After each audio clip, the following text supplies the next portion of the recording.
Pénafort. Donc je vais vous raconter une nouvelle histoire, une nouvelle page qui se tourne à Pénafort.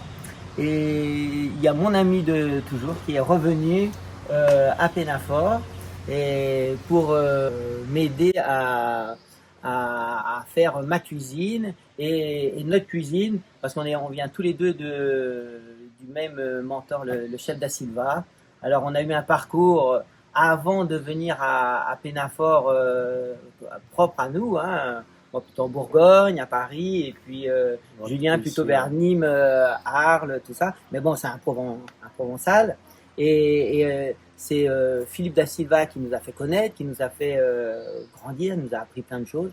Et puis après, nos chemins se sont séparés. On a gardé toujours bon contact, hein, on est les meilleurs amis. Et là, c'était une évidence, quand moi j'ai cherché un chef, de demander à Julien de revenir à Pénafort.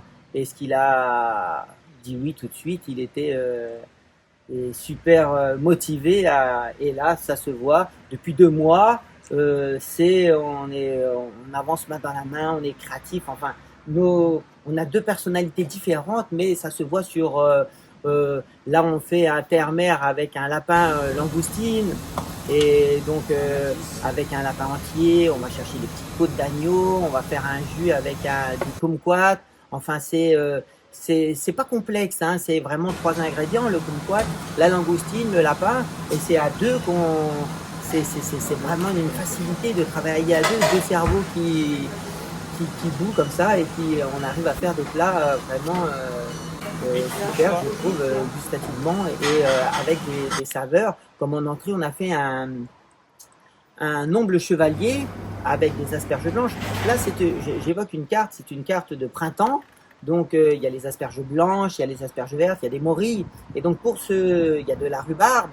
Et là, pour cette entrée froide, avec l'omble chevalier, on a travaillé, on a dit tiens, mariner pour que ce soit bien, avec des asperges blanches, crues, cuites. Pareil, la rhubarbe crue, cuite, qui donne l'acidité, qui donne un petit goût sucré, cuite, mais cuite au sucre, hein. Elle est encore croquante, c'est pas une marmelade de rhubarbe. Et tout ça avec une petite sauce au yuzu et une petite fleur de tagette. C'est super aussi cette entrée. Et il y a tout ça, il y a le fromage aussi, le fromage de la Pastourelle, c'est une fromagerie qui est juste à côté de chez lui, qui connaît très bien. Il a dit, ah, bon, on va faire. Et il a fait un superbe fromage travaillé, voilà. Ouais, c'est ça, ouais, avec la ferme de Château-d'Aube.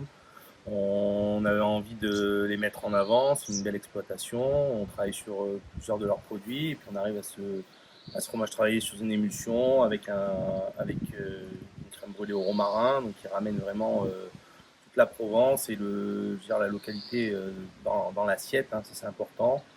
Et surtout, ça met en avant des gens chez qui nos clients peuvent aller derrière et trouver un beau sourcing et des choses un petit peu différentes de ce qu'ils peuvent trouver dans le commerce.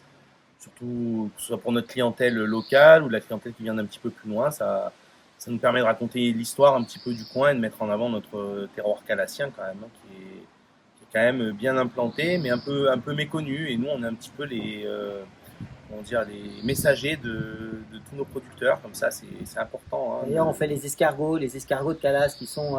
On change la carte 4 fois dans l'année, pardon, à chaque saison.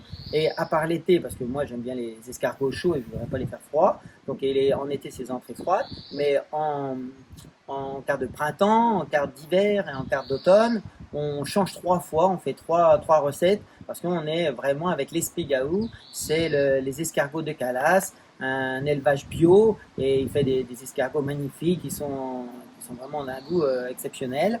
Et donc nous, on travaille avec eux. Et là, en ce moment, on a fait des petits bonbons d'escargot avec de la feuille de blette, une sauce à l'ail des ours. Vous voyez, l'ail des ours, c'est les potes. Là, en ce moment, elle vient de la Sainte-Victoire.